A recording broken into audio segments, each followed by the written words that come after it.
लघु उत्तरीय प्रश्न, नवनीतम शब्द का हिंदी अर्थ क्या है? तो नवनीतम शब्द का हिंदी अर्थ क्या हो जाता है? मक्खन। अगला, चिक्रोड, मकरा, सारिका, मराल, सस्का शब्दों में से किन्हीं दो शब्द का हिंदी अर्थ बताना है आपको। तो मकरा मतलब क्या हो जाता है? मगरमच्छ। सारिका मतलब हो जाता है मैना।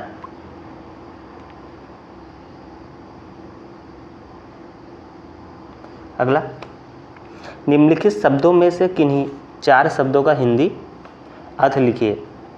पहला हो जाएगा समाचार पत्र, समाचार पत्रम, अश्रु, न्यायालय, स्व, पितृव्य, पितामह, धूम, द्वारम।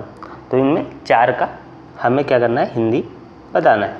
तो समाचार पत्रम मतलब अखबार, पितामह मतलब दादा, द्वारम मतलब दरवाज़ा, अश्रु मतलब आंसू, और स्व हो जाएगा ये आने वाला कल, और पितृव्य मतलब चाचा।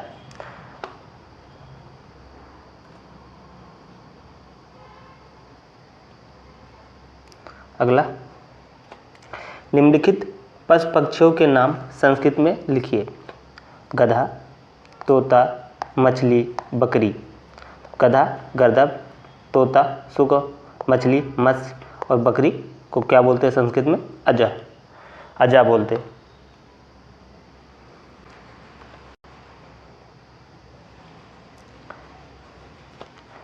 अगला क्वेश्चन, क्वेश्चन 5, 2 पशु और 2 पक्षियों के नाम संस्कृत में लिखिए। पशुओं के नाम देख लेते हैं पहले। भालू को संस्कृत में बोलते हैं भल्लुका, शेर को सिंहा। पक्षियों के नाम देख लेते हैं। कबूतर को कपोता, और कोयल को पिका।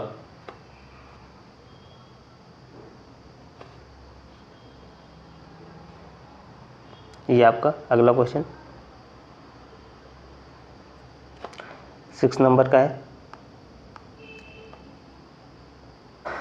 किन्हीं 2 पशुओं के नाम संस्कृत में लिखिए। तो ये संस्कृत हो जाएगा, ये हिंदी में। हिरण को मृगा बोलते हैं, और घोड़ा को अश्व बोलते हैं। तो ये पशुओं के नाम 2 हो गए। अगला क्वेश्चन देखते हैं।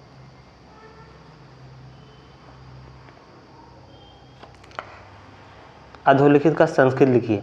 सरसों, शरीफा, कटहल और पपीता। शब्द ये हो जाएंगे, ये हो जाएगा संस्कृत। सरसों को सरसपा, शरीफा को सीताफलम, कटहल को पंसम, और जो पीपल होता है उसको बोलते अस्वस्थ।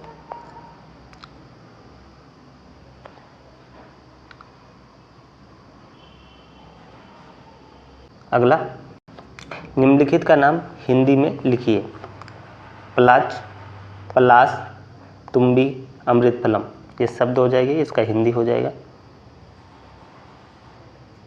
तो पलाच मतलब सहतूत, पाकर का पेड़। पलास मतलब ढाक, और तुम्बी मतलब कद्दू। अमृतफलम मतलब नाशपाती। अब आ जाते हैं हम लघु उत्तरीय प्रश्नों पर। पहला प्रश्न, अपने आसपास किन्हीं 5 वस्तुओं के नाम लिखना है, पशुओं के नाम लिखना है, पक्षियों के नाम संस्कृत में लिखना है। ये 2016 का क्वेश्चन है, काफ़ी महत्वपूर्ण है। तो पहले हम लिखते हैं वस्तुओं का नाम। 5 वस्तुएं कौन कौन सी हो जाएगी? पहली बात तो कमरा, जिसे कक्ष बोलते हैं या कोष्ठ बोलते हैं। कपड़ा, जिसे करपट बोलते हैं। मेज, जिसे लेखाधार बोलते हैं। कालिक या काजल, जिसको कज्जलम बोलते हैं। और जहाज, जिसको संस्कृत में पोता बोलते हैं, पोत। अब हम देख लेते हैं पशुओं के नाम। संस्कृत, हिंदी, अश्व घोड़ा हो जाएगा, गजा हाथी, मृगा हिरण, वृषभ बैल, अजा मतलब बकरा। तो ये आपके संस्कृत में हो जाएंगे, और ये इसका हिंदी हो जाएगा। हमको संस्कृत में भी लिख देंगे तो कोई दिक्कत नहीं होगी, संस्कृत में ही पूछ रखा है। आइए अगला पक्षियों का नाम देख लेते हैं।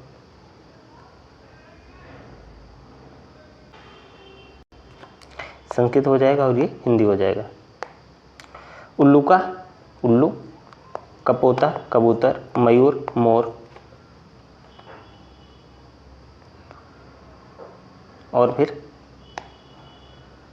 वर्तिका बतख, पिका कोयल। तो ये आपके पक्षियों के नाम हो जाएंगे।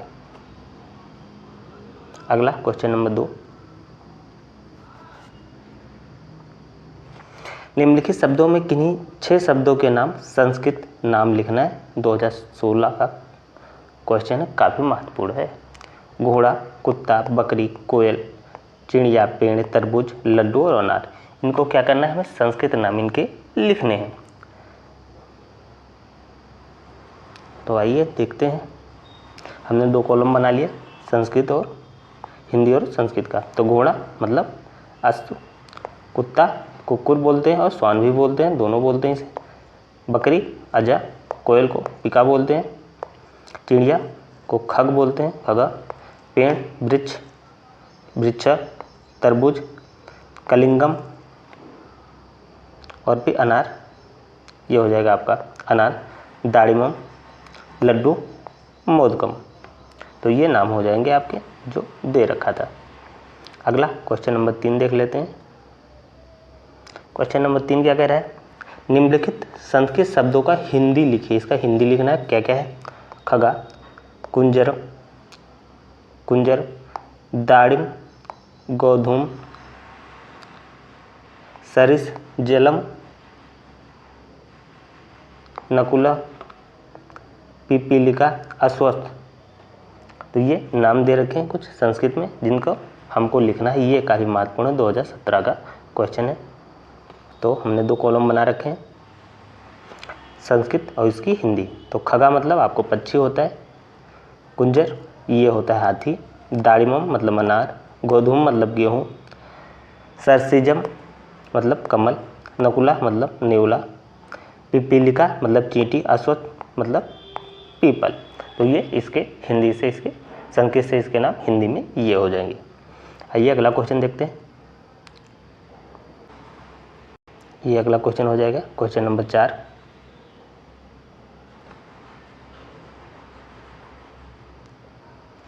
ये 4th नंबर हो जाएगा क्वेश्चन नंबर 4। क्या है ये, निम्नलिखित संस्कृत शब्दों का किन्हीं को हिंदी में लिखिए। गोधूम, तक्रम, द्राक्षा, कदलीफलम, द्विदलम, बदरीफलम, लोचनम, पंका। ये 2008 के क्वेश्चन है, तो काफ़ी महत्वपूर्ण है। देख लेते हैं, हमने कॉलम बना रखे हैं, ये संस्कृत के हो जाएंगे, उसकी हिंदी, फिर ये संस्कृत के और उसकी हिंदी हो जाएगी। तो गोधूम मतलब गेहूँ, तद्रम मतलब इसको मट्ठा बोलते हैं, छाछ बोलते हैं, दाक्षा मतलब अंगूर हो जाएंगे, कदलीफलम मतलब केला, द्विदलम मतलब दाल, बदरीफलम मतलब बेर, और लोचनम मतलब आँख, और पंका मतलब कीचड़। तो ये हो जाएंगे इसके संस्कृत से हिंदी नाम। अगला क्वेश्चन, निम्नलिखित शब्दों का अर्थ हिंदी में लिखिए। सस्का, दाक्षा, वृषभ या चिक्रोड। तो ये हमने कॉलम बना लिया संस्कृत और हिंदी का। सस्का मतलब खरगोश हो जाएगा आपका, दाक्षा मतलब अंगूर, वृषभ मतलब बैल, और चिक्रोड मतलब गिलहरी।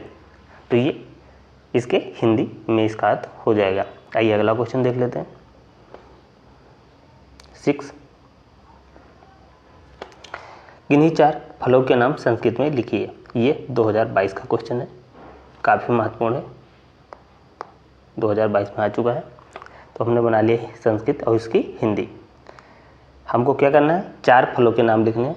तो पहला हो जाएगा अमृत फलम, जिसे हिंदी में नाशपाती बोलते हैं, लीचिका जिसे लीची बोलते हैं, अंबिका इमली, और नारिकेलम मतलब नारियल।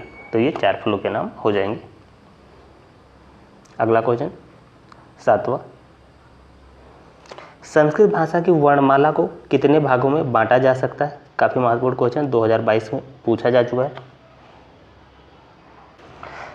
आइए देखते हैं। विभाजन जो होता है मुख्य रूप से 2 भागों में हम कर सकते हैं। पहला तो हम स्वर और दूसरा व्यंजन।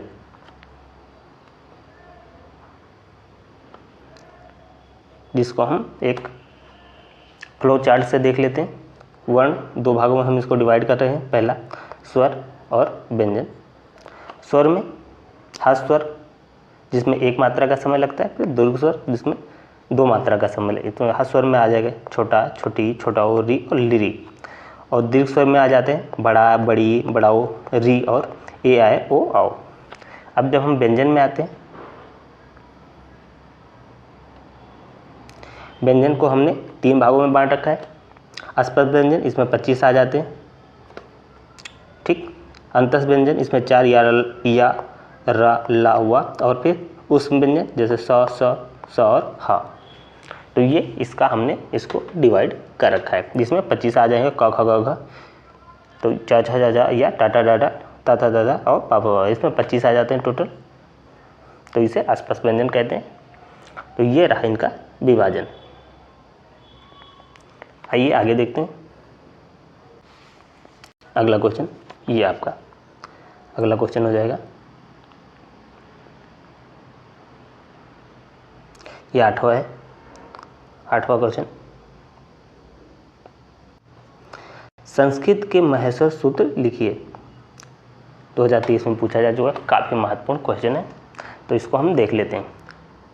संस्कृत वर्णमाला महर्षि पाणिनि ने 14 महेश्वर सूत्र बताए हैं। सूत्रों के आधार पर क्रमशः इस प्रकार है। पहला आयुण, पहला हो जाएगा आपका आयुण, टिलिक, एओं, एओज, हयोरट,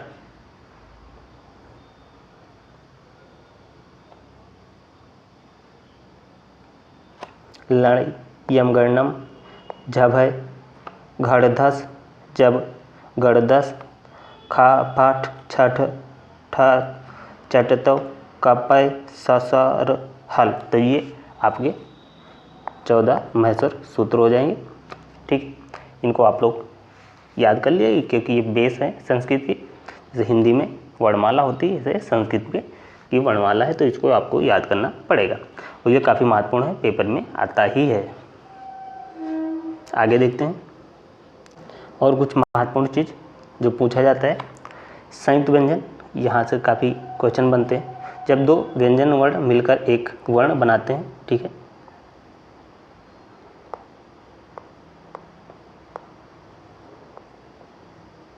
एक वर्ण बनाते हैं का रूप लेते हैं, तो उन्हें संयुक्त अक्षर या संयुक्ताक्षर व्यंजन कहा जाता है। जैसे आधा का और सा मिलकर छा बनाते हैं, ता और आ मिलकर त्रा, जा, आधा जा और या मिलकर ज्ञा बनाते हैं, आधा सा और आ मिलकर श्री वाला स्रा बुलाते हैं, दा और या मिलकर धा और दा वा मिलकर द्वा बनाते हैं। तो जब ये हो जाता है, ये होता है आधा का प्लस, इसमें जब आ का मात्रा लगता है तो ये बनता है का। तो यहाँ से ये आपको एक ना एक क्वेश्चन पेपर में मिल जाएंगे, तो इसको भी आप लोग तैयार कर लीजिएगा। समूहवाचक संज्ञा का उदाहरण बताइए। तो क्या हो जाएगा, भीड़, जुलूस, सेना, मेला, टीम, कक्षा। यदि हम इसका वाक्य प्रयोग करें तो क्या हो जाएगा, मेरे गांव में मेला लगा। तो ये आपका उदाहरण हो जाएगा। अगला क्वेश्चन, गणेशाय शब्द का संस्कृत में वाक्य प्रयोग कीजिए। वाक्य प्रयोग देख लेते हैं, क्या हो जाएगा इसका, श्री गणेशाय नमः। तो ये इसका वाक्य प्रयोग हो जाएगा।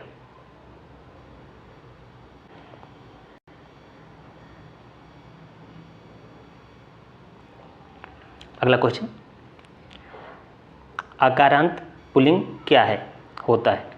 ऐसे पुल्लिंग शब्द जिनके अंत में आ आता है आकारांत पुल्लिंग कहलाते हैं। जैसे बालक, देव, अश्व, गज, वृषभ, नकुल आदि। ये क्या होते हैं, ये होते हैं आकारांत पुल्लिंग। आइए अगला क्वेश्चन देखते हैं। उकारांत पुल्लिंग के 4 उदाहरण दीजिए। 4 उदाहरण क्या हो जाएंगे, गुरु, भानु, साधु, शत्रु। ये उकारांत पुल्लिंग के 4 उदाहरण हो जाएंगे। अगला, ऋकारांत नपुंसकलिंग किसे कहते हैं। नपुंसकलिंग का बोध कराने वाले ऐसे शब्द जिनके अंत में रि आता है उन्हें ऋकारांत नपुंसकलिंग कहते हैं। जैसे कर्तृ, धातृ, ज्ञातृ। ये ऋकारांत नपुंसकलिंग के उदाहरण हो जाएंगे। आइए अगला क्वेश्चन देखते हैं। अगला क्वेश्चन है, निम्नलिखित शब्दों में से पुल्लिंग, स्त्रीलिंग और नपुंसकलिंग शब्दों का अलग अलग सूची बनाइए। जैसे हिमालय, सागर, राजन, गंगा, नदी, वधु, फलम, पुस्तकम, सौंदर्यम। ये कुछ शब्द दे रखे हैं, इनको हमको अलग अलग करना है। तो ये महत्वपूर्ण क्वेश्चन 2016 में पूछा जा चुका है। आइए देख लेते हैं। पुल्लिंग में क्या क्या हो जाएगा? राजन हो जाएगा, हिमालय, सागर, स्त्रीलिंग में गंगा, नदी, वधु, और नपुंसकलिंग में आ जाएगा फलम, पुस्तकम, सौंदर्य। तो ये इनका विभाजन हो जाएगा। अगला, लिंग के 3 प्रकारों के नाम लिखिए। 2022 में पूछा जा चुका है, महत्वपूर्ण क्वेश्चन है। संस्कृत भाषा में 3 प्रकार के लिंग होते हैं, पहला पुल्लिंग, फिर स्त्रीलिंग, फिर नपुंसकलिंग। ठीक, अगला क्वेश्चन देखते हैं। संस्कृत में वचन कितने प्रकार के होते हैं? 2019 का प्रश्न है, काफ़ी महत्वपूर्ण है। संस्कृत भाषा में 3 प्रकार के वचन होते हैं, एक वचन, द्विवचन, बहुवचन। तो कितने प्रकार के होते हैं? 3 प्रकार के होते हैं। आइए लॉन्ग आंसर टाइप देख लेते हैं। संज्ञा के भेद बताइए। संज्ञा पहले देख लेते हैं इसकी परिभाषा। संज्ञा किसी प्राणी, व्यक्ति, वस्तु, स्थान, गुण, जाति, भाव, दशा आदि के नाम को हम संज्ञा कहते हैं। प्राणी और व्यक्ति कौन से हो जाए? जैसे मोहन हो गया, हाथी, घोड़ा, कबूतर। वस्तु हम देख लेते हैं, जैसे मोबाइल, टीवी, कंप्यूटर, मेज, पुस्तक। स्थान देख लेते हैं, जैसे दिल्ली, मेरठ, आगरा, लंदन, पेरिस। भाव देख लेते हैं, प्रेम, घृणा, क्रोध, बुढ़ापा, जवानी, सुंदरता। तो ये भाव हो जाएंगे। अब इसके हम भेद देख लेते हैं।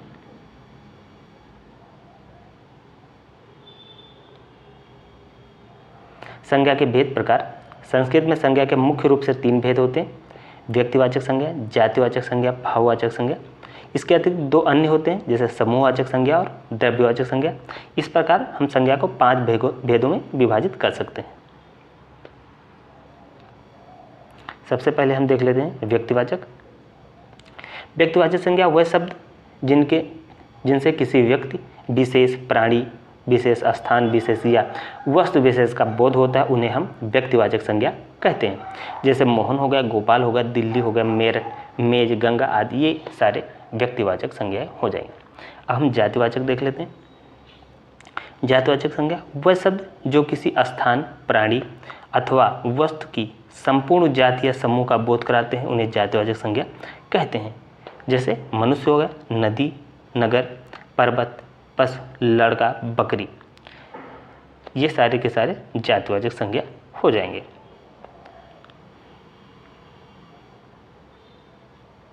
अगला भाववाचक संज्ञा। जिस शब्द से किसी के गुण, दोष, दशा, स्वभाव, भाव आदि का बोध होता है, उसे हम भाववाचक संज्ञा कहते हैं। जैसे ईमानदारी, सच्चाई, जवानी, बुढ़ापा, घृणा, वीरता।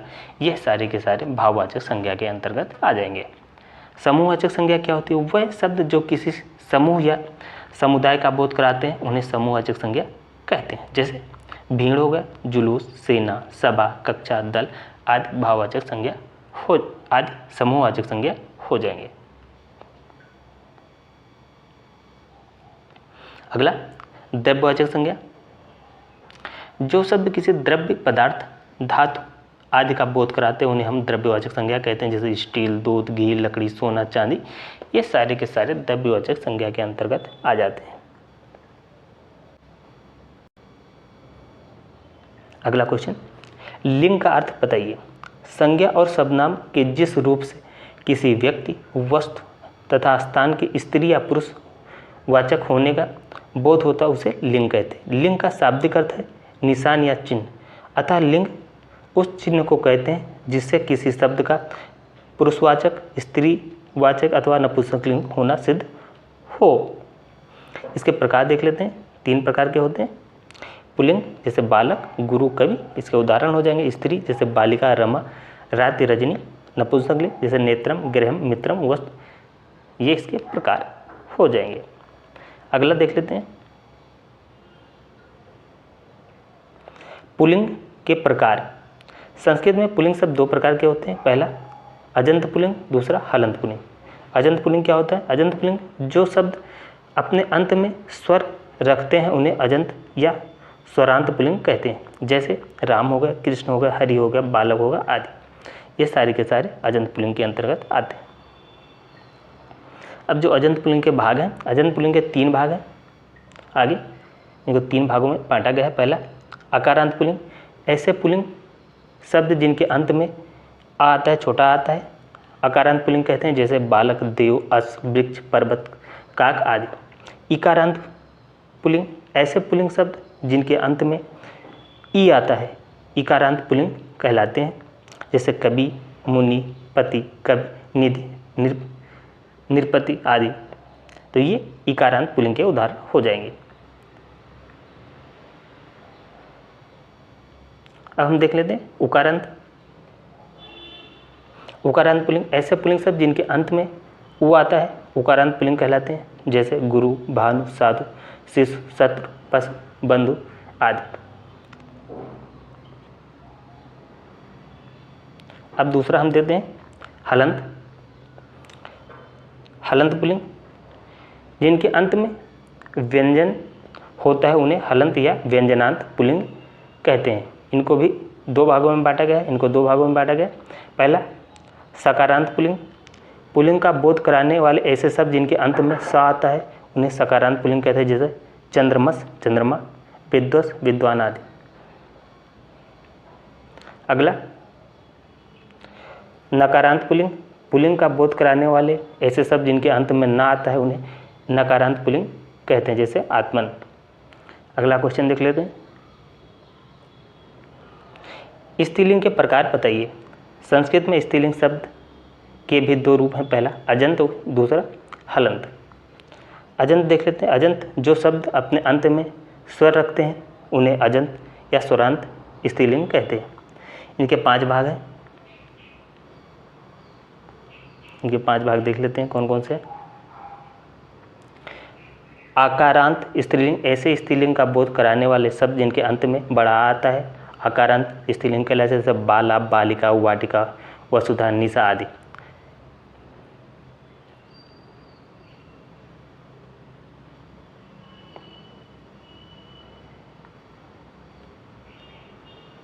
अगला हो जाएगा इकारांत स्त्रीलिंग, ऐसे स्त्रीलिंग का बोध कराने वाले शब्द जिनके अंत में ये आता है इन्हें इकारांत स्त्रीलिंग कहते हैं। जैसे मति, राति, प्रीति, प्रकृति, मुक्ति आदि। तीसरा हो जाएगा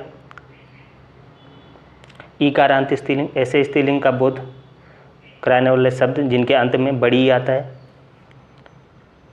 इकारांत स्त्रीलिंग हो। जैसे नदी, स्त्री, इन्हें बड़ी आएगा लास्ट में। नदी, स्त्री, नारी, पत्नी, पृथ्वी, जननी आदि।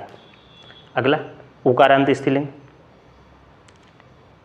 ऐसे स्त्रीलिंग का बोध कराने वाले शब्द जिनके अंत में उ आता है उकारांत स्त्रीलिंग कहलाते हैं। जैसे धेनु, तनु, रेणु, रज्जु आदि।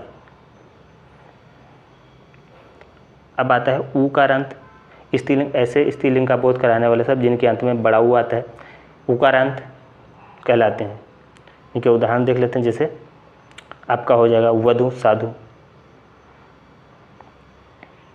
अगला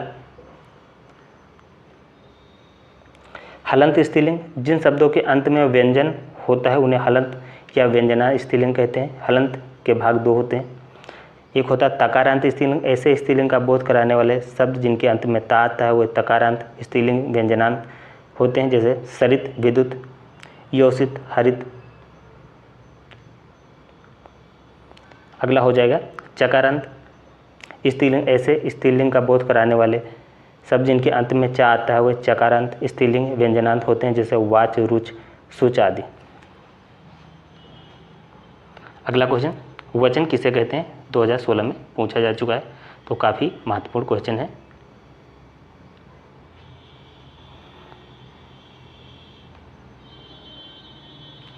जिन शब्दों से वस्तु या वस्तुओं की संख्याओं के विषय में ज्ञात होता है हम उसे वचन कहते हैं। संस्कृत भाषा में 3 प्रकार के वचन होते हैं, पहला एक वचन, द्विवचन और बहुवचन। आइए हम देख लेते हैं एक एक करके। एक वचन जिन शब्दों से एक व्यक्ति, वस्तु या स्थान आदि का बोध होता है उसे एक वचन कहते हैं, जैसे मयूर, बालिका, नर, पुष्पम आदि। अगला हम देख लेते हैं द्विवचन। द्विवचन जिन शब्दों से दो वस्तुओं का बोध होता है उसे हम द्विवचन कहते हैं, जैसे मयूरो, बालिके, पुस्तकें आदि। बहुवचन जिन शब्दों से तीन या तीन से अधिक वस्तुओं का बोध होता है बहुवचन कहते, जैसे मयूरा, पुष्पाणि, पत्राणि आदि। अगला वचन किसे कहते हैं? छोटे बच्चों को वचन की जानकारी किस प्रकार दी जाएगी, उदाहरण सहित स्पष्ट करना है। 100 उदाहरण सहित बताना। 2016 में प्रश्न पूछा जा चुका है। वचन के बारे में हमने पहले ही पढ़ चुके हैं। आइए आगे देखते हैं। बालका पठस, बालका पठन्ति। यहाँ बालक शब्द से एक बालक का बोध होता है और बालका शब्द से एक से अधिक बालक का बोध हो रहा है। अगला देख लेते हैं। लिंग कितने प्रकार के होते हैं? प्रत्येक के उदाहरण दीजिए। संस्कृत भाषा में 3 प्रकार के लिंग होते हैं। पुल्लिंग जिन संज्ञा शब्दों से पुरुष जाति का बोध होता है उन्हें हम पुल्लिंग कहते हैं, जैसे भानु, राजन, बालक। स्त्रीलिंग जिन संज्ञा शब्द से स्त्री जाति का बोध होता है उन्हें हम स्त्रीलिंग कहते हैं, जैसे बालिका, नदी, पत्नी। अगला हो जाएगा नपुंसकलिंग। संज्ञा के जिन शब्दों से स्त्री या पुरुष जाति के होने का बोध ना हो उन्हें हम नपुंसकलिंग कहते हैं। ना इनसे स्त्री का बोध हो रहा है ना पुरुष का हो रहा है, जैसे नेत्रम, मित्रम और जलम। सर्वनाम के उदाहरण बताइए। सर्वनाम के उदाहरण निम्नलिखित हैं। अरुण लिखति, सा न पठति, तत्फलम मधुरम अस्ति। उपरोक्त वाक्यों में रेखांकित शब्द सर्वनाम है, जैसे आपका हो जाएगा तत् और सा। ये आपका संज्ञा के स्थान पे प्रयोग हुआ है।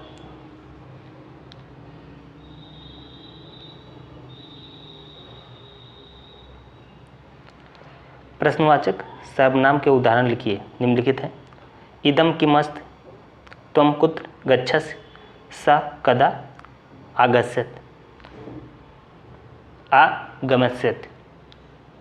तो ये किसके उदाहरण हो जाएंगे? ये हो जाएंगे प्रश्नवाचक सर्वनाम के। अगला बालक शब्द में प्रयुक्त विभक्ति एवं वचन लिखिए। ये 2019 का प्रश्न है, काफ़ी महत्वपूर्ण है।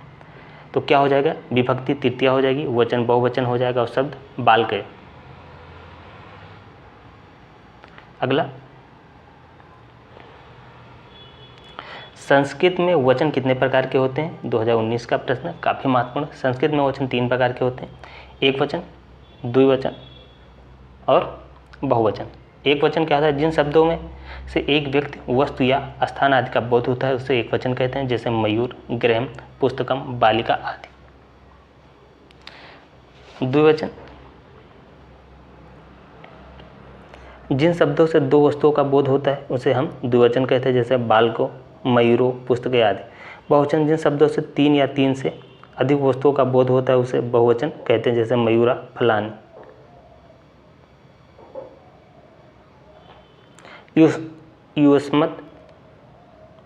युष्मत के प्रथमा विभक्ति के रूप लिखिए। क्या हो जाएगा? प्रथमा त्वम, यूयाम, यूयम। क्या हो जाएगा? त्वम, युवाम, यूयम। अगला राम, हरि, गुरु, सर्व, तद, युष्मद, अस्मद शब्दों में से संज्ञा सर्वनाम को अलग अलग कीजिए। छांट कर 2016 का प्रश्न काफ़ी महत्वपूर्ण है। संज्ञा क्या हो जाएगा? राम हो जाएगा, हरि हो जाएगा, गुरु हो जाएगा, सर्वनाम सर्व, तद, युष्मद, अस्मद। क्या हो जाएगा? ये संज्ञा और सर्वनाम हो जाएगा। अगला राम शब्द का प्रथमा विभक्त एक वचन हुआ। बालक शब्द का तृतीया विभक्त बहुवचन का शब्द रूप लिखिए। ये 2016 का प्रश्न है और काफ़ी महत्वपूर्ण है। तो राम का क्या हो जाएगा? विभक्ति प्रथमा एक वचन रामा हो जाएगा।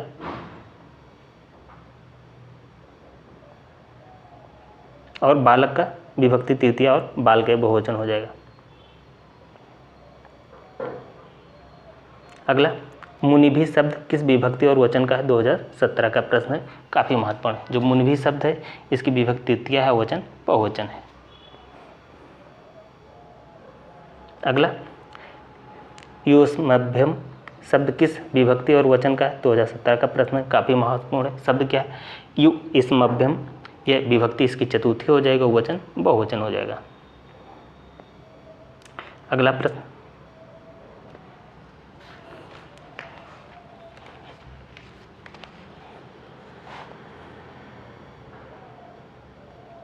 युष्मद् शब्द का द्वितीय विभक्ति बहुवचन का रूप लिखिए। 2018 का प्रश्न, काफ़ी महत्वपूर्ण। क्या हो जाएगी? विभक्ति द्वितीय हो जाएगी और वचन कितने क्या हो जाए? युष्मान।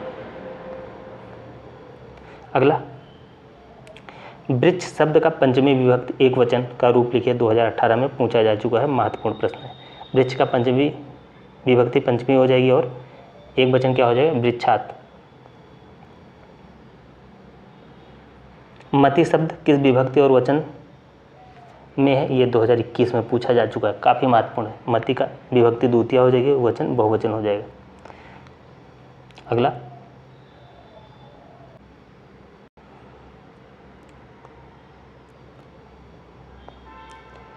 अगला हो जाएगा आपका फलेन शब्द का विभक्ति एवं वचन बताइए। फलेन की विभक्ति तृतीय हो जाएगी, वचन एक वचन हो जाएगा।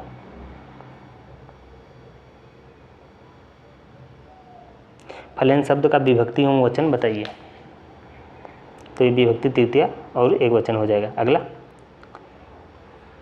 रमा शब्द का सप्तमी विभक्ति बहुवचन रूप लिखिए। 2022 में पूछा जा चुका है। रमा का क्या हो जाएगा? विभक्ति सप्तमी हो जाएगी और बहुवचन क्या हो जाएगा? रामसु। क्या हो जाएगा? रामसु। अगला, विदुषा शब्द की वचन एवं विभक्ति बताइए। 2018 और 23 दोनों में पूछा जा चुका है। तो विदुषा क्या हो जाएगा? विभक्ति तृतीय हो जाएगी और वचन एक वचन हो जाएगा।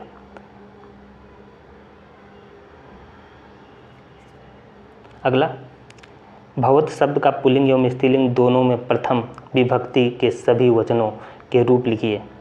तो क्या हो जाएगा? एक वचन, द्विवचन, बहुवचन और प्रथमा विभक्ति। ठीक, पुल्लिंग में हो जाएगा एक वचन में भवान, द्विवचन में भवंतो और बहुवचन में भवंतः। स्त्री में हो जाएगा एक वचन में भवती, दो वचन में भवंत्यो और बहुवचन में भवत। आइए अब लॉन्ग आंसर टाइप देख लेते हैं। सर्वनाम के भेद बताइए। वह शब्द जो संज्ञा के स्थान पर प्रयुक्त किए जाते हैं उन्हें सर्वनाम कहते हैं।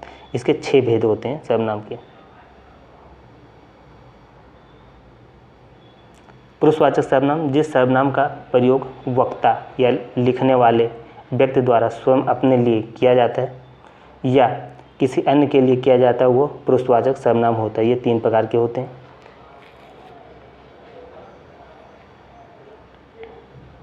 उत्तम पुरुषवाचक सर्वनाम, जिन सर्वनाम का प्रयोग वक्ता स्वयं के लिए करता है उसे उत्तम पुरुषवाचक सर्वनाम का, जैसे अहम, आवाम, वयम। मध्यम पुरुषवाचक सर्वनाम, जिस सर्वनाम का प्रयोग वक्ता श्रोता के लिए करता है उसे मध्यम पुरुषवाचक सर्वनाम, जैसे त्वम, युवाम, यूयम। अन्य या प्रथम पुरुषवाचक सर्वनाम, जिस सर्वनाम का प्रयोग वक्ता श्रोता के अतिरिक्त किसी अन्य के लिए करता है उसे अन्य या प्रथमा पुरुषवाचक सर्वनाम कहते हैं, जैसे स, यम, एम, ते। अगला,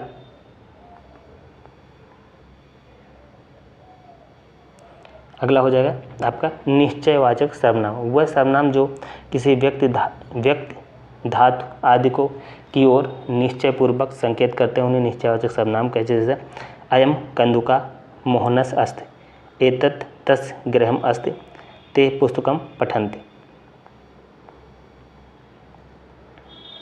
अनिश्चयवाचक सर्वनाम, जिन सर्वनाम शब्दों द्वारा किसी निश्चित व्यक्ति अथवा वस्तु का बोध नहीं होता है उन्हें अनिश्चयवाचक सर्वनाम कहते हैं, जैसे कतिपय, कुछ, कदाचित, कभी, कोई। त्वम कदाचित कार्य कुरु, कतिपय जना भ्रमणम गच्छन्ति, ये वाक्य प्रयोग में हो जाएगा। संबंधवाचक सर्वनाम, संबंधवाचक सर्वनाम वह सर्वनाम जो परस्पर संबंध बदलाने वालों के लिए प्रयुक्त होते हैं, उन्हें संबंधवाचक सर्वनाम कहते हैं। यदा, तदा, जब तब, यथा तथा, जैसे वैसे, यत् तत्, जहाँ तहाँ आदि का वाक्य प्रयोग हो जाएगा। यदा करोति तदा प्रसन्नोति, यथा चिंतयत तथैव कुरु। अगला हो जाएगा प्रश्नवाचक सर्वनाम जो सर्वनाम संज्ञा शब्दों के स्थान पर प्रयुक्त होते हैं एवं प्रश्नवाचक बनाते हैं वे प्रश्नवाचक सर्वनाम कहलाते हैं। जैसे किम, क्या, कुत्र, कहाँ, कदा, कब, का, कौन। इदम किम अस्ति, त्वं कुत्र गच्छसि। अगला हो जाएगा निजवाचक सर्वनाम जहाँ स्वयं के लिए आत्मन, स्व या स्वयं आदि शब्द का प्रयोग होता है वहाँ निजवाचक सर्वनाम होता है। जैसे स आत्मनम निंदितवान, इयं स्वकार्य स्वयं करिष्यति।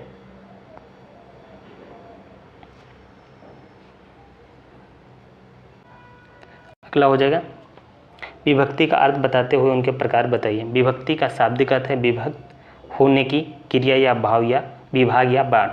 विभक्तियों के द्वारा यह ज्ञात होता है कि किसी शब्द का क्रियापद से क्या संबंध है। विभक्ति का नाम या संज्ञा शब्द को पद बनाती है। विभक्ति शब्द का रूपांतरित अंग होती है। विभक्तियाँ दो प्रकार की होती हैं, कारक विभक्ति या उपपद विभक्ति। अगला काफ़ी महत्वपूर्ण प्रश्न, जल के तीनों वचनों तथा सातों विभक्तियों के रूप लिखिए। तो ये हो जाएगा आपका विभक्ति और रूप। जलम जले जलान, जलम जले जलान, जलेन जलाभ्याम, जले जलाय जलाभ्याम, जलेभ्य जलात जलाभ्याम, जलेभ्य जलस जलयो जलानाम, जले जलयो जलेस, हे जले हे जले हे जलान। अगला सर्वनाम का अर्थ बताइए। वह शब्द जो संज्ञा के स्थान पर प्रयुक्त किए जाते हैं उन्हें सर्वनाम कहते हैं। सर्वनाम दो शब्दों से सर्व एवं नाम के योग से बना है। सर्व का अर्थ होता है सबका, अर्थात जो शब्द सबके नाम के स्थान पर प्रयुक्त किया जाए वो सर्वनाम है। जैसे त्वम, सा, त्वया, भवान, अहम, इदम, एयम, किम, कदाच, मम, तव, कस्मिन, यदा आदि।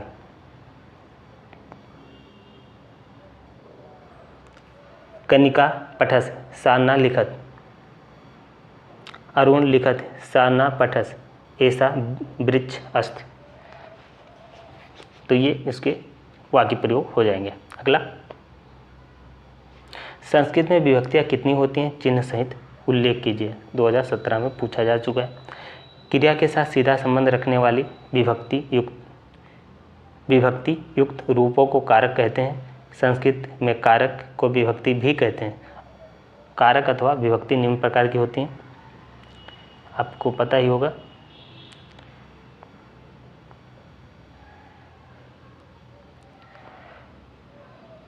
प्रथमा, द्वितीया, तृतीया, चतुर्थी, पंचमी, षष्ठी, सप्तमी। कर्ता ने कर्म को करण से द्वारा संप्रदान के लिए अपादान से अलगाव संबंध काके की रानी अधिकरण में पर हम हे अरे। अगला अस्मत् शब्द का रूप प्रथम, तृतीया, चतुर्थी व सप्तमी विभक्ति के तीनों वचनों लिखिए। 2021 में पूछा जा चुका, तो काफ़ी महत्वपूर्ण है। अहम, आवाम, वयम, मया, आवाभ्याम, अस्माभि। मध्यम में आवाभ्याम, नो, अस्माभ्यम, न, मयि, आवयो, अस्मास। तो ये प्रथमा, तृतीया, चतुर्थी और सप्तमी का हो जाएगा। अगला अस्मत् शब्द का तृतीया विभक्ति के तीन वचन लिखिए। 2021 में पूछा जा चुका है, तो ये आपका हो जाएगा।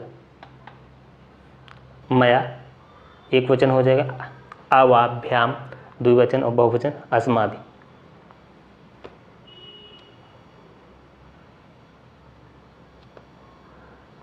तत् सर्वनाम शब्द का रूप स्त्रीलिंग प्रथम और द्वितीय विभक्ति के सभी वचनों में लिखिए। ये 2019 में पूछा जा चुका है।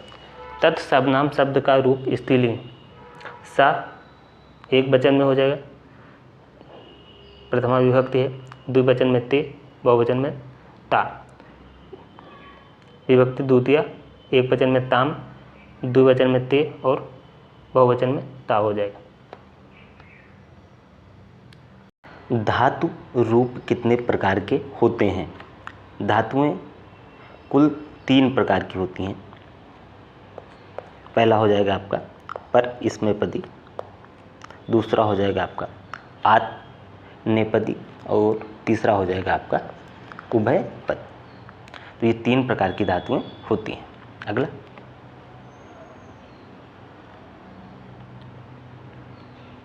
अगला है आपका अहम पश्याम का अर्थ क्या हो?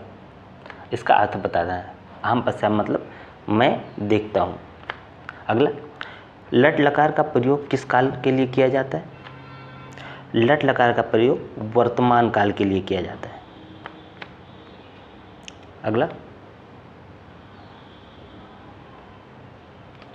गम धातु के प्रथम पुरुष बहुवचन का रूप लड लकार में क्या होगा? आपको लड लकार बताना है। तो क्या हो जाएगा? गम मतलब जाना, इसका लड लकार प्रथम पुरुष, बहुवचन क्या होगा? आगच्छन। लड लकार मतलब भूतकाल के में बताना है आपको। अगला, गम धातु का रूप लट लकार मध्यम पुरुष तीनों वचनों में लिखना है। पहला आपका हो जाएगा गम जाना, ठीक। लट लकार मतलब वर्तमान काल में आपको तीनों वचन बताने हैं। ये देख लेते हैं तीनों वचन कौन कौन से। ये हो जाएगा आपका एक वचन में गच्छस, दूसरे में गच्छथा, फिर गच्छत। ये आपका मध्यम पुरुष का हो जाएगा तीनों वचन, एक वचन, दो वचन और बहुवचन। अगला, चाहिए के अर्थ में कौन सा लकार प्रयुक्त होता है? लकार बताना है, चाहिए के अर्थ में प्रयुक्त होता है। तो चाहिए के अर्थ में हम प्रयुक्त करते हैं विधिलिंग लकार का। अगला, भविष्य काल के लिए कौन सा लकार प्रयुक्त होता है? भविष्य काल के लिए हम लिट जो होता है, लिट, ये आपका लकार होता है, लिट लकार का हम प्रयोग करते हैं।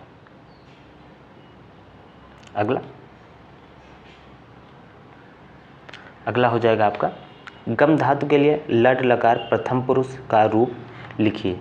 धातु गम हो जाए, गम मतलब जाना, लट लकार मतलब भूतकाल, इसका हमें बताना है प्रथम पुरुष। तो प्रथम पुरुष एक वचन में हो जाएगा आगच्छत, दूसरा आगच्छताम, फिर आगच्छन बहुवचन में हो जाएगा। अगला, निम्नलिखित को सुमेलित कीजिए। प्रथम पुरुष मैं, मध्यम पुरुष वह, उत्तम पुरुष तुम। ये आपको 3 दे रखे हैं, इनको आपको मिलाना है। तो प्रथम पुरुष में वो हो जाएगा, ये आपका प्रथम पुरुष में हो जाएगा, मध्यम पुरुष में तुम हो जाएगा और उत्तम पुरुष में मैं हो जाएगा।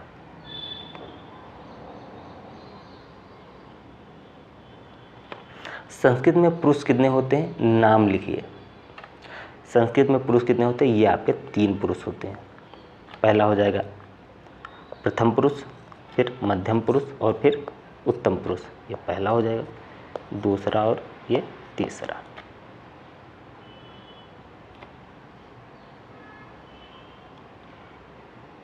अगला, संस्कृत में लकार कितने होते हैं? नाम लिखिए। माध्यमिक स्तर पर, हम माध्यमिक स्तर की बात करते हैं, तो माध्यमिक स्तर पर 5 प्रकार के लकार हम प्रयोग में लाते हैं। तो ये 5 प्रकार आपके पास ये हो जाएंगे। पहला होगा लट लकार वर्तमान काल, फिर लट लकार भूतकाल, फिर लिट लकार भविष्यकाल के लिए, फिर लोट लकार ये आज्ञा, ठीक, और विधिलिंग लकार ये चाहिए के अर्थ में हम इसको प्रयोग करते हैं। तो ये हम माध्यमिक स्तर की बात कर रहे हैं, तो ये 5 प्रकार के प्रयोग में लाए जाते हैं। आइए आगे देखते हैं। धातु रूप का अर्थ स्पष्ट कीजिए। धातु से आप क्या समझते हैं? उदाहरण सहित स्पष्ट कीजिए। काफ़ी महत्वपूर्ण प्रश्न है, आइए विस्तृत में देख लेते हैं डिटेल्ड वे में। संस्कृत व्याकरण में क्रिया के मूल रूप को धातु कहा जाता है। क्रिया के मूल रूप को हम धातु कहते हैं। धातु ही संस्कृत शब्दों के निर्माण के लिए मूल तत्व है। धातुओं के साथ उपसर्ग, प्रत्यय एवं सामासिक क्रियाएं मिलकर शब्द बनाते हैं। धातुओं की संख्या लगभग ये 2012 है। अगला पॉइंट देख लेते हैं। धातु शब्द स्वयं धा में 3 प्रत्यय लगाने से बना है। संस्कृत का लगभग प्रत्येक शब्द धातुओं से जोड़ा जा सकता है। जैसे कुछ प्रमुख धातु जैसे कृत हो गया, स्था हो गया, भू हो गया, गम, जल, ये क्या है? धातु हो जाएंगी। ये धातुओं के प्रकार कितने होते हैं? धातुओं को 3 प्रकार, पर स्नेपदी धातु, आत्मनेपदी धातु और उभयपदी धातु, ये 3 प्रकार की धातुएं होती हैं। अगला प्रश्न देख लेते हैं। अगला प्रश्न है धातु रूप के प्रकार बताइए। तो धातु रूप 3 प्रकार के होते हैं, 3 रूपों में इन्हें विभाजित किया जा सकता है। पहला हो जाएगा पर स्नेपदी, जिसमें आप उदाहरण जैसे भू, गम, पट, स्था, वध आदि आ जाएगा। आत्मनेपदी में लव, वध, भास, य, रम, सिच या सेव आ जाएगा। और जब हम बात करते हैं उभयपदी में तो पच, यज्ञ, भज, याच, खाद, बुध, वच, वप हो जाएगा। ये आ जाएंगे आपके उभयपदी में। उभयपदी में मिक्स होता है दोनों का मिला के, जो गुण होते उभयपदी में आ जाते हैं। अब इनको डिटेल वे में देख लेते हैं एक एक करके। हम पहले देखते हैं पर स्नेपदी वाक्य में जिस धातु का फल कर्ता को ना मिले, किसी दूसरे को मिले, उसे परस्मैपदी कहते हैं। जैसे मोहन पठति, इस वाक्य में पढ़ने का फल स्वयं को ना मिलकर मोहन को मिलता है, जिससे वो पढ़ रहा है। आत्मनेपदी वाक्य में जिस धातु का फल कर्ता को मिले, उसे आत्मनेपदी कहते हैं। जैसे अहम भुजते, मैं खाता हूँ, तो यहाँ पे कर्ता को फोकस होता है। अगला, इस वाक्य में खाने का फल अहम कर्ता को मिल रहा है। अब हम बात करते हैं उभयपदी के बारे में। वाक्य में जिस धातु का फल कर्ता को और दूसरों को भी मिले, उसे उभयपदी कहते हैं। जैसे अध्यापका कथ्यते, अध्यापक कहता है। इस वाक्य में कहने का जो फल है अध्यापक को मिलता है और उसके लिए भी जिसने कहा गया है, जिसके कहा गया है। अगला हो जाएगा आपका लकार के प्रकार बताइए। संस्कृत में काल एवं विभिन्न अवस्थाओं का बोध कराने के लिए लकार का प्रयोग किया जाता है। अंग्रेजी के लिए टेंस तथा हिंदी में काल के लिए संस्कृत में लकार शब्द का प्रयोग किया जाता है। ये 5 प्रकार के होते हैं। माध्यमिक स्तर के पाठ्यक्रम में 5 प्रकार के लकार होते हैं। पहला हो जाएगा आपका लट लकार, लड लकार, लिट लकार, लोड लकार या विधिलिंग लकार। आइए इसको विस्तृत में देख लेते हैं। लट लकार वर्तमान कालीय प्रयोग होता है। इसका प्रयोग वर्तमान काल में होने वाले किसी भी कार्य को बताने के लिए होता है। जैसे सा पठति, वो पढ़ता है। और जो लिट है भविष्य के लिए यूज होता है, प्रयोग किया जाता है। सामान्य भविष्यत काल को प्रकट करने के लिए इसका प्रयोग किया जाता है। जैसे उदाहरण के तौर पे हम देख लेते हैं, सह गृहम गमिष्यति, वो घर जाएगा। अब हम लट लकार भूतकाल में इसका यूज करते हैं। जो क्रिया आज से पूर्व हो चुकी है उसमें इस लकार का प्रयोग किया जाता है। जैसे राम गृहम आगच्छत, राम घर गया। राम गृहम आगच्छत, राम घर गया, ये आपका हो जाएगा लड लकार भूतकाल में। अब हम देखते हैं लोट। ये होगा आज्ञा सूचक। इसमें आज्ञा, प्रार्थना, अनुमति, आशीर्वाद अर्थों में इसका प्रयोग किया जाता है। स्वगृहम गच्छ, अपने घर जाओ, ये क्या है? आज्ञार्थक है। विधिलिंग लकार चाहिए के अर्थ में इसका प्रयोग किया जाता है। सामान्यतः चाहिए के अर्थ में इसका प्रयोग किया जाता है। जैसे सत्यम बुर्यात, सत्य बोलना चाहिए। अगला, दा धातु का लट लकार के रूप लिखना है। दा मतलब दान देना। इसका लट लकार वर्तमान काल में बताना है आपको। तो क्या हो जाएगा? एक वचन, दो वचन, बहुवचन, प्रथम पुरुष, मध्यम पुरुष, उत्तम पुरुष। तो प्रथम पुरुष में हो जाएगा ददात, दंता, ददत, ददास, दत्त, दत्त, ददाम, दद और ददम। ये हो जाएगा आपका वर्तमान काल में। अगला, पट धातु का लट लकार एवं लड लकार में प्रथम, माध्यम तथा उत्तम पुरुष का तीनों वचनों में रूप लिखना है। ये 16 का प्रश्न है। धातु पठ मतलब पढ़ना, लट लकार वर्तमान काल में इसका हो जाएगा पठति, पठत पठता पठंत, पठस पठता पठत, पठाम पठाओ पठामा। ठीक। और भूतकाल में हम देख लेते हैं इसका। भूतकाल में होगा आपठत आपठताम आपठन, आपठत आपठ, आपठतम आपठत, आपठतम आपठम, आपठाओ आपठाम, आपठाम। ये आपका हो जाएगा भूतकाल में। अब हम देख लेते हैं संज्ञा शब्दों का प्रयोग करते हुए लट लकार प्रथम पुरुष 4 वाक्य बनाने संस्कृत में। जैसे वर्तमान काल में 4 वाक्य हो जाए। जैसे मोहन मोहना पठत, ते पठंत, सह गच्छति, बालिका गच्छन्ति। तो ये हो जाएगा आपका वर्तमान काल में। अगला लिख धातु का लोट लकार में रूप लिखना है। तो धातु लिख मतलब लिखना, ये आज्ञार्थक, लोट लकार आज्ञार्थक हो जाएगा आपका। तो हो जाएगा लिखतु लिखताम लिखंत, लिख लिखतम लिखत, लिखान लिखाओ, और ये हो जाएगा लिखाम। अगला आपका हो जाएगा क्रि धातु का लट लकार के रूप लिखना है। क्रि मतलब करना, लट लकार मतलब वर्तमान काल। क्रोध कुरुता कुर्वंत, करोस करुता कुर्वत, आपका करोम कुर कुर्म। ये हो जाएगा आपका वर्तमान काल में। अगला लट लकार किस काल के लिए प्रयुक्त किया जाता है, उदाहरण से लिखिए। लट लकार भूतकाल के लिए प्रयुक्त किया जाता है। जैसे अहम भोजनाम अखादम, मैंने खाना खाया। सह अपठत, वो पढ़ता था। अगला भू धातु का प्रयोग, भू धातु का रूप लिट लकार के तीनों वचन व पुरुष में लिखना है आपको। भू मतलब ये आपका हो जाएगा, भू मतलब होना। लिट लकार भविष्यकाल में हम देख लें। भविष्यत भविष्यथा भविष्यंत, भविष्यसि भविष्यथा भविष्यत, भविष्याम भविष्याओ भविष्याम। ये हो जाएगा आपका भविष्यकाल में। अगला देख लेते हैं। अगला हो जाएगा आपका संस्कृत में वाक्य बनाना है। निम्नलिखित वाक्य संस्कृत में हिंदी में अनुवाद करना है। जैसे यूयम पठत, तुम सब पढ़ते हो। अगला अहम पठामि, अहम पठामि, मैं पढ़ता हूँ।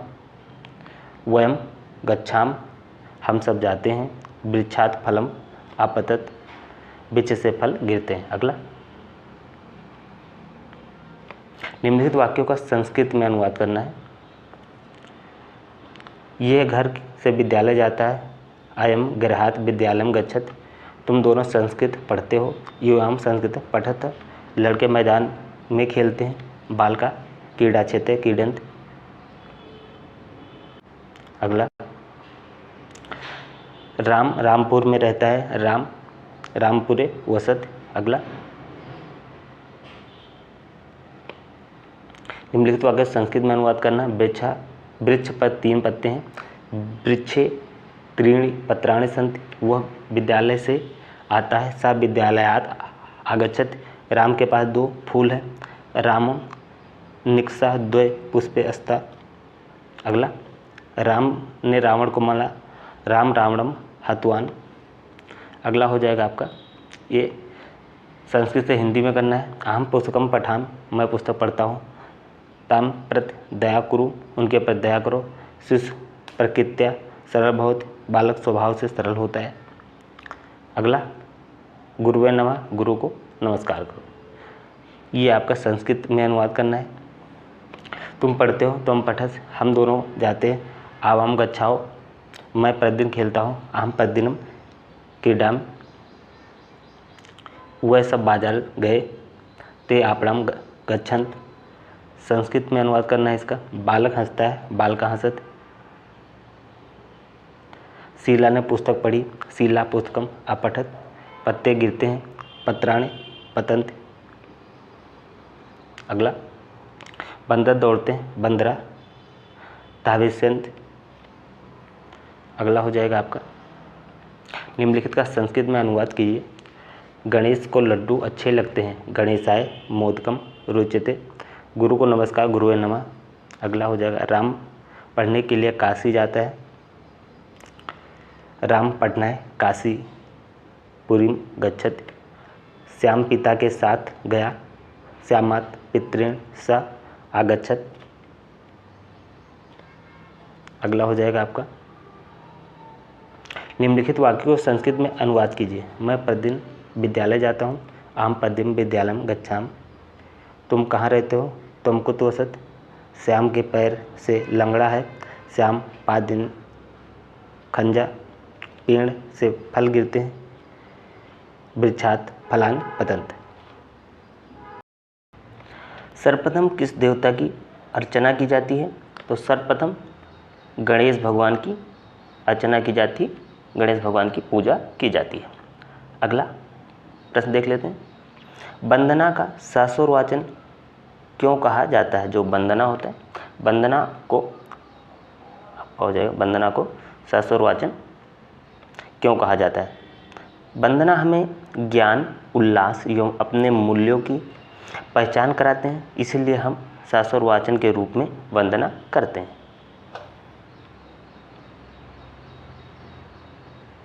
अगला, ये आपको एक पंक्ति दी गई है, इसका आपका हिंदी में इसका अर्थ बताना है। उत्तिष्ठत जागृत प्रात वरान्य बोधक का हिंदी अर्थ लिखिए। इसका अर्थ हो जाएगा, उठो जागो, वरिष्ठ पुरुषों श्रेष्ठ आचार्यों को पाकर उनसे बोध मतलब ज्ञान का प्राप्त करो। अगला देखते हैं, एक निम्न सूक्ति को पूरा कीजिए। आत्मन प्रतिकूलानि परेशान न, इसमें डॉट डॉट, यहाँ से बीच में क्या आएगा, समाचरेत, तो बीच में क्या आएगा, आत्मन प्रतिकूलान परेशान न समाचरेत, तो यहाँ पे आपका समाचरेत आ जाएगा। जो आचरण आपके लिए प्रतिकूल लगता है या अच्छा नहीं लगता, वो आचरण आप दूसरों के साथ ना करें, उससे बचें। अगला,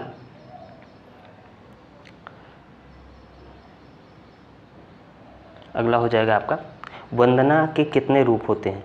तो वंदना के 2 रूप होते हैं। पहला व्यक्तिगत वंदना, व्यक्तिगत वंदना में क्या आ जाता है, व्यक्तिगत वंदना से तात्पर्य यह है कि जब एक व्यक्ति स्वयं अनुभूति हेतु प्रभु की वंदना करता है, जिसका आनंद वो स्वयं ही महसूस करता है, अर्थात आत्म शांति के लिए व्यक्तिगत रूप से की जाने वाली वंदना को व्यक्तिगत वंदना के नाम से जाना जाता है। दूसरी वंदना कौन सी हो जाती है, वो हो जाती है सामूहिक वंदना। दूसरी वंदना सामूहिक वंदना हो जाती है। सामूहिक का अर्थ है 5-6 से ज़्यादा व्यक्तियों का समूह। जब एक समूह के सभी व्यक्ति पारस्परिक रूप से एक साथ वंदना करते हैं तो उसे सामूहिक वंदना कहते हैं। अगला देख लेते हैं, नयात पथम पर विचलंत पदम न धीरा, इस वाक्य का हिंदी में अर्थ लिखिए। सज्जन पुरुष न्याय के मार्ग से विचलित नहीं होते हैं, ये क्या हो जाएगा, उसका अर्थ हो जाएगा।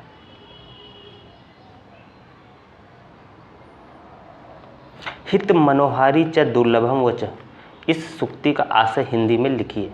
ये काफ़ी महत्वपूर्ण है, 18 और 23 दोनों बार ये पूछा जा चुका है। आशय क्या, हितकारी एवं मनोहर वचन दुर्लभ है।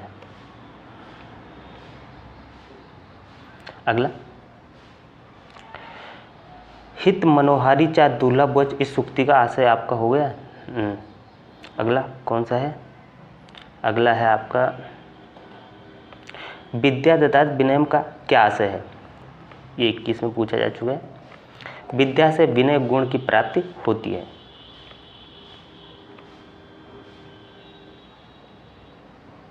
अगला प्रश्न,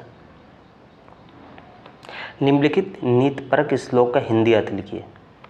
16 में पूछा जा चुका है।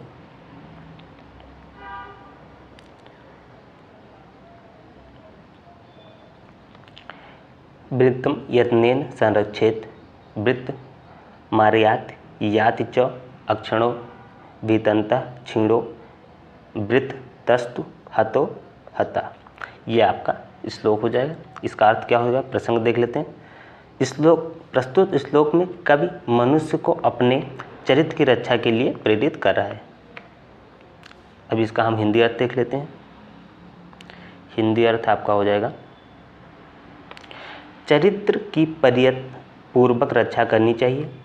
इसकी परियत पूर्वक रक्षा करनी। धन तो आता है और चला जाता है, धन का नष्ट होना नहीं, अपितु चरित्र के नष्ट होने पर मनुष्य मृतवत मरे के समान हो जाता है, अर्थात उसका सर्वस्व नष्ट हो जाता है।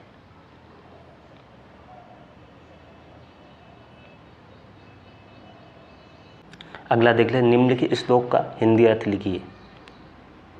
यह आपका श्लोक है, इसका आपको अर्थ बताना है। षड्दोषा, ये आपका श्लोक हो जाएगा।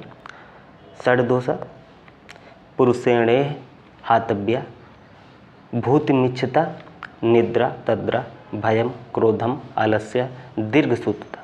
ये आपका श्लोक हो जाएगा। इसका अर्थ देख लेते हैं। इसका अर्थ हो जाएगा आपका ऐश्वर्य या उन्नति चाहने वाले पुरुषों को नींद, तद्रा, डर, क्रोध, आलस्य तथा दीर्घसूत्रता जल्दी हो जाने वाले कामों में अधिक समय लगने की आदत, इन 6 दुर्गुणों को त्याग देना चाहिए।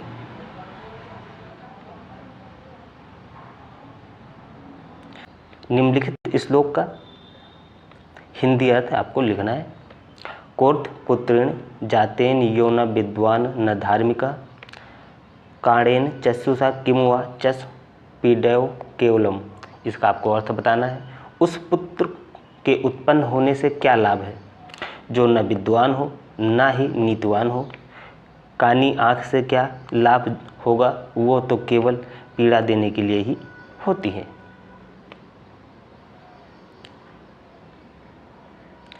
अगला प्रश्न आपका है, अधोलिखित श्लोक का अर्थ बताइए। तो आपको इसका अर्थ बताना है श्लोक का। काकचेष्ट वकोध्यानम स्वान निद्रा तथेव च अल्पहारी गृहत्यागी विद्यार्थी पंच लक्षण। अर्थ कौवे जैसा प्रयत्न, बगुले जैसा ध्यान, कुत्ते जैसी नींद, कम भोजन करना और घर से दूर रहना त्यागना विद्यार्थी के लिए 5 लक्षण होते हैं।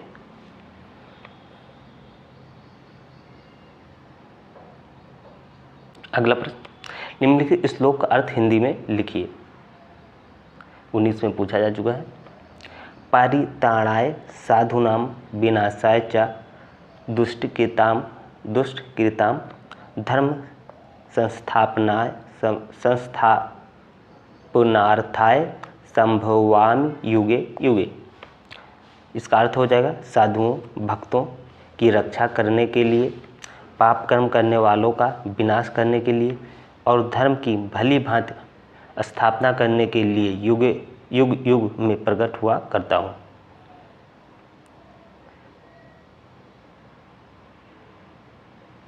ये आत्मनाम प्रतिकूलान परेशान न समाचरे सूक्ति का आशय स्पष्ट इसका पहले किया जा चुका है लघु उत्तरीय में। आइए देख लेते हैं फिर से। अपने को अच्छा न लगने वाले व्यवहार दूसरों के साथ नहीं करना चाहिए। अगला देखते हैं।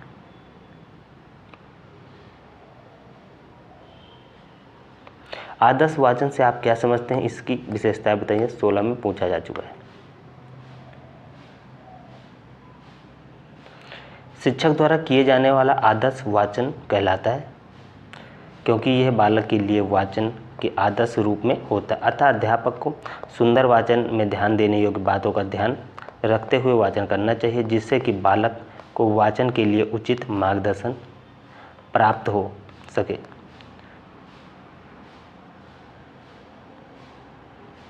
आगे देखते हैं।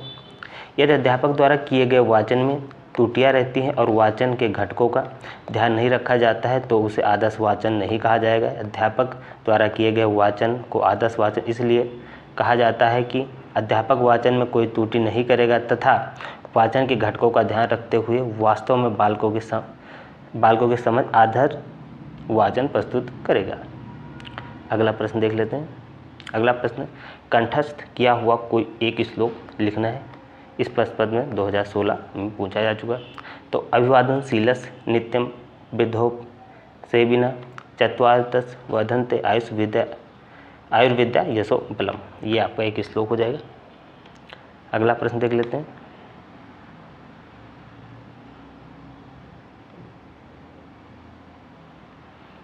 अगला प्रश्न है, संस्कृत भाषा के महत्व पर 5 वाक्य संस्कृत में लिखना है। तो पहला वाक्य हो गया, संस्कृत भाषा विश्व सर्वासु भाषासु प्राचीनतम भाषास्ति। संस्कृत भाषा जीवनस्य सर्व संस्कारेषु संस्कृतस्य प्रयोग भवति। सर्वा साम्येतासा भाषाणाम ये जननी, सभी भाषाओं की जननी है। अगला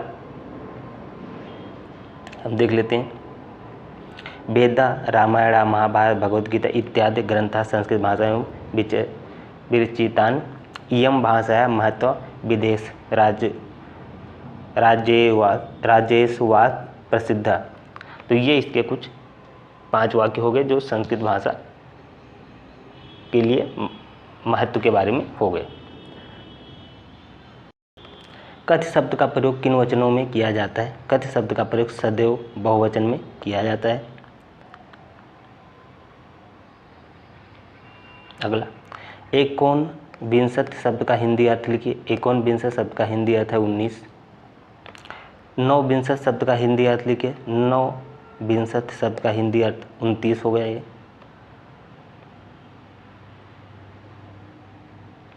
अगला, लाख को संस्कृत में क्या कहा जाता है? लाख को संस्कृत में लक्ष्य कहा जाता है।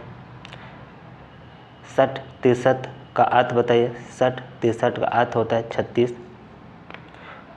19 संख्या को संस्कृत में किस प्रकार लिखा जाता है? तो 19 को संस्कृत में 9 10 या 19 लिखा जाता है।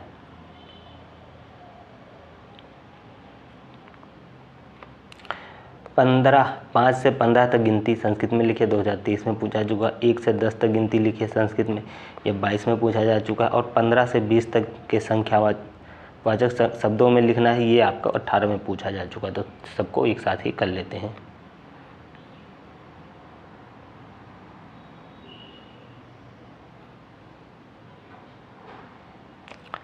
एक 2 3 4 5 7 7 8 9 10 एकादश द्वादश त्रयोदश चतुर्दश पंचदश षोडश सप्तदश अष्टदश 9 10 या 19 या 20।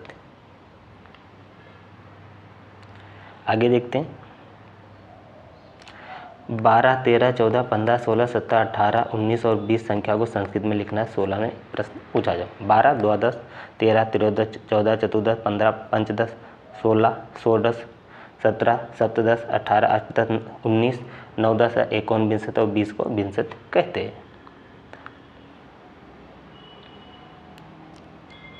21 से 30 तक की गिनती संस्कृत में लिखिए। तो 21 19 22 द्वाविंशति त्रयोविंशति 23 चतुर्विंशति 24 और 25 पंचविंशति 26 षड्विंशति 27 सप्तविंशति 28 अष्टाविंशति और फिर 29 नौविंशति या 39 या 30 63। तो 30 तक गिनती पेपर में कोई भी पूछा जा चुका है, जब काफ़ी महत्वपूर्ण है।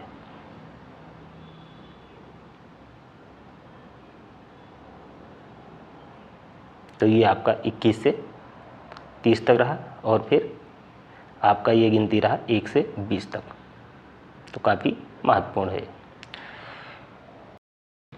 वीडियो क्लिप से आप क्या समझते हैं?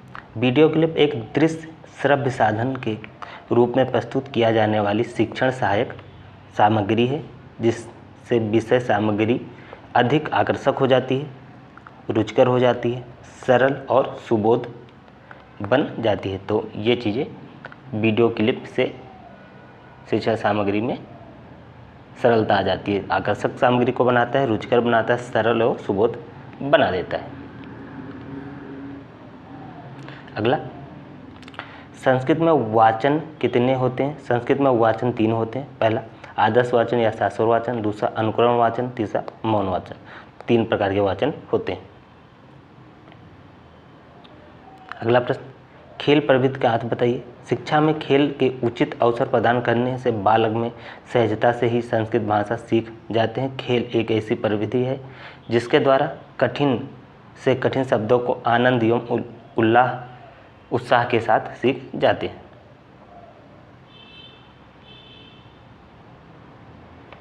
फ्लैश कार्ड का अर्थ क्या होता है? 10 × 12 या 6x15 सेमी फ्लैश कार्ड आकार का मोटे कागज से बनी चित्रात्मक कार्ड है। इस कार्ड के अंदर एक और शब्द व इसके दूसरी ओर उनका अर्थ लिखा होता है।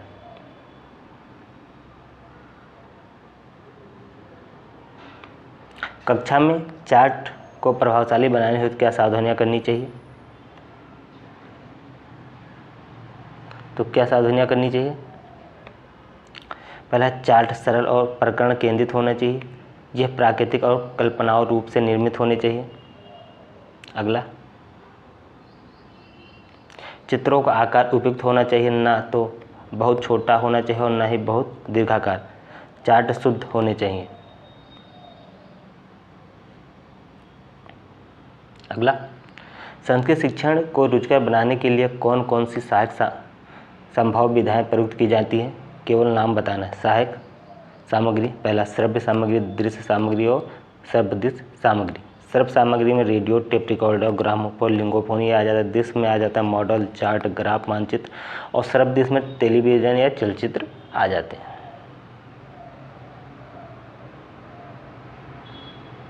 संस्कृत शिक्षण में ऑडियो क्लिप की क्या आवश्यकता है? संस्कृत शिक्षण के लिए ऑडियो क्लिप वो महत्वपूर्ण साधन होता है जिसमें ज्ञानार्जन के लिए मुख्यतः श्रवण इंद्रियां अधिक सक्रिय रहती हैं। संस्कृत शिक्षण में भी अनेक विधाएं हैं जिनको छात्र ऑडियो क्लिप के माध्यम से सरलता एवं ध्यान से अर्जित कर सकते हैं व सीख सकते हैं। संस्कृत शिक्षण की अनेक विधाओं में गद्य, पद्य, श्लोक वाचन, श्लोक कंठस्थ करना मुख्य क्रियाएं होती हैं।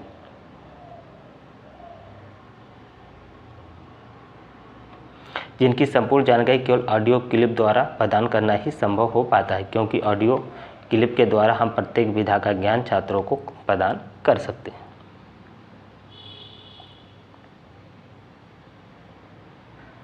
अगला प्रश्न, संस्कृत के छात्रों के लिए उच्चारण अभ्यास की आवश्यकता क्यों जरूरी है? किसी भी भाषा को उच्चारित करने का तात्पर्य मनुष्य के मुंह से अभिव्यक्ति और स्पष्ट ध्वनित होना होता है, जो कि शब्दों को बोलने के ढंग पर निर्भर करता है। व्यक्ति के मन के विचार एवं भाव इच्छा के रूप में जागृत होते हैं। मुख्य अवयवों द्वारा स्वर एवं व्यंजन युक्त शब्दों से अभिव्यक्ति का होना ही उच्चारण कहलाता है। संस्कृत शिक्षण को अधिक सरल एवं रुचिकर बनाने में उच्चारण का महत्वपूर्ण स्थान होता है।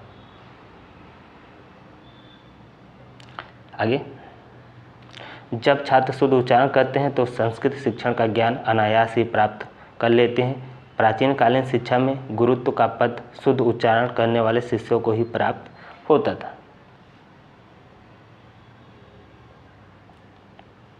अगला, संस्कृत शिक्षण में श्यामपट्ट के महत्व को बताइए। संस्कृत भाषा में श्यामपट्ट के प्रयोग का बहुत महत्व निम्नलिखित देख लेते। प्राथमिक स्तर पर हम देखते हैं, पहले अक्षर ज्ञान से लेकर उच्च स्तर पर लेखन कार्य में श्यामपट्ट का प्रयोग किया जाता है, प्राथमिक से उच्च स्तर पर। अगला, विषय, प्रकरण, दिनांक आदि बिंदुओं को लिखने के लिए, पाठ में आए कठिन पदों की व्याख्या एवं रेखा चित्रों को बनाने के लिए श्यामपट्ट ही प्रयुक्त होता है। अगला, महत्वपूर्ण अंशों, तथ्यों, शब्दार्थों के स्पष्टीकरण हेतु श्यामपट्ट का विशेष महत्व होता है।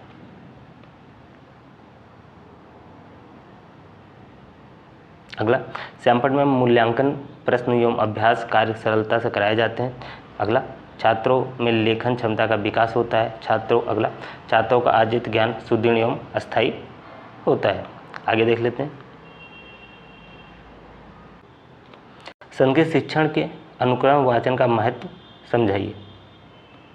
संस्कृत भाषा शिक्षण में अनुकरण वाचन का भी महत्वपूर्ण योगदान है। संस्कृत भाषा क्लिष्ट संस्कृत भाषा जो है एक क्लिष्ट भाषा के रूप में जानी जाती है। छात्र संस्कृत के श्लोकों, वाक्यों, पद्यों या किसी भी कठिन शब्द का स्वयं वाचन नहीं कर पाते हैं। अनुकरण वाचन के द्वारा ही वे सीख पाते हैं। प्रकार देख लेते हैं वाचन के। पहला आदर्श वाचन या शास्त्र वाचन कहते हैं, दूसरा अनुकरण वाचन, तीसरा मौन वाचन। ये वाचन के प्रकार हैं। महत्व देख लेते हैं। अनुकरण वाचन के द्वारा छात्र शिक्षण के आदर्श वाचन के अनुरूप व्याकरणिक दृष्टि से शुद्ध वाचन कर अभ्यास कर लिपि व मापन की बारीकियों का ज्ञान प्राप्त करते हैं। अनुकरण वाचन से छात्रों में वाचन की गति, प्रवाह, स्पष्टता के गुण आते हैं। अगला, इससे भावानुरूप वाचन की क्षमता छात्रों में उत्पन्न होती है। अगला, वाचन के समय छात्र अर्थग्रहण भी करते हैं। अगला पॉइंट देखते हैं, दूसरे छात्रों के अनुकरण वाचन में शिक्षण द्वारा बताई गई त्रुटियों को छात्र अपने अनुकरण वाचन में लाने से बचते हैं। अगला, अनुकरण वाचन कई छात्रों से कराया जाता है तथा छात्र इस प्रवृत्ति के कारण पाठ को समझ जाते हैं। अगला, करके सीखने के 5 लाभ बताने निम्नलिखित। विभिन्न प्रकार की गतिविधियों से शिक्षक कार्य करने से छात्रों का शारीरिक विकास पूर्ण हो जाता है और वे सक्रिय हो जाते हैं। अगला, करके सीखने से मानसिक क्रियाओं का विकास होता है। अगला, करके सीखने से सीखी हुई चीज़ लंबे समय तक स्मृति में बनी रहती है। अगला, जब विद्यार्थी स्वयं कुछ क्रियाएं करते हैं और उनको अपने शिक्षण द्वारा प्रोत्साहन प्राप्त होता है तो वो उसकी रुचियों का भी विकास होता है। अगले, करके सीखने से छात्र समूह में रहकर अपने सहपाठियों के साथ अनेक क्रियाओं को संपन्न करता है और सीखता है। अगला प्रश्न देखते हैं, संस्कृत शिक्षण में वीडियो क्लिप का क्या महत्व? 17 का प्रश्न है। संस्कृत शिक्षा को अधिक रुचिकर बनाने के लिए वीडियो क्लिप का भी आश्रय लिया जाता है। वीडियो क्लिप एक दृश्य साधन के रूप में प्रयुक्त किया जाने वाला शिक्षण सहायक सामग्री है, जिससे विषय सामग्री अधिक आकर्षक, रुचिकर, सरल और सुबोध बन जाती है। साथ ही साथ प्रशिक्षु तथा अन्य सभी छात्र छोटी छोटी फिल्मों के माध्यम से प्रत्येक गतिविधि को स्पष्ट रूप से समझ पाते हैं।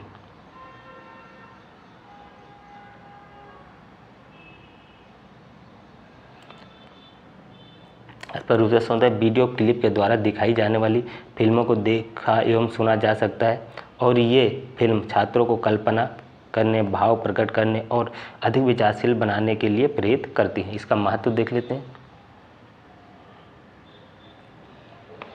वीडियो क्लिप द्वारा पाठ्य वस्तु का सजीव चित्रण प्रस्तुत किया जाता है, जो कि विद्यार्थियों को सरलता से समझ में आता है।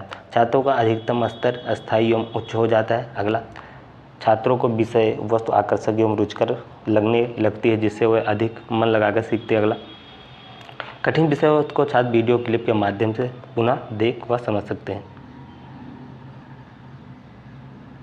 अगला पॉइंट, छात्रों को समय और स्थान का बंधन नहीं रहता, घर पर भी वे प्रशिक्षण CD एवं DVD आदि के माध्यम से पाठ्य वस्तु का अध्ययन कर सकते हैं। अगला पॉइंट, वीडियो क्लिप के माध्यम से छात्र को दूरस्थ विद्वानों की विचारधारा का ज्ञान सरलता से प्राप्त हो जाता है। अगला प्रश्न देख लेते हैं, 18 का प्रश्न है, दृश्य शब्द सामग्री का एक उदाहरण दे तथा वर्णन कीजिए। काफ़ी महत्वपूर्ण प्रश्न है ये, 18 में पूछा जा चुका है। दृश्य शब्द सामग्री वह उपकरण है जिसके द्वारा छात्रों की ज्ञानेंद्रियाँ सक्रिय हो जाती हैं तथा सैद्धांतिक व नीरस पाठों को भी इसकी सहायता से स्वाभाविक उपयोग व मनोरंजक रूप से छात्रों द्वारा समझ लिया जाता है। ज्ञानेंद्रियों के अंतर्गत नेत्रेंद्रिया व श्रवण इंद्रिया प्रमुख होती, जिनका प्रयोग ज्ञान प्राप्ति के लिए किया जाता है। दृश्य शब्द सामग्री ये आपका वो सामग्री होती है जिसे हम देखा जा सकता है और सुना भी जा, जैसे आपका हो गया TV होगा, चलचित्र होगा, ये सारे दृश्य शब्द सामग्री के अंतर्गत आ जाती हैं।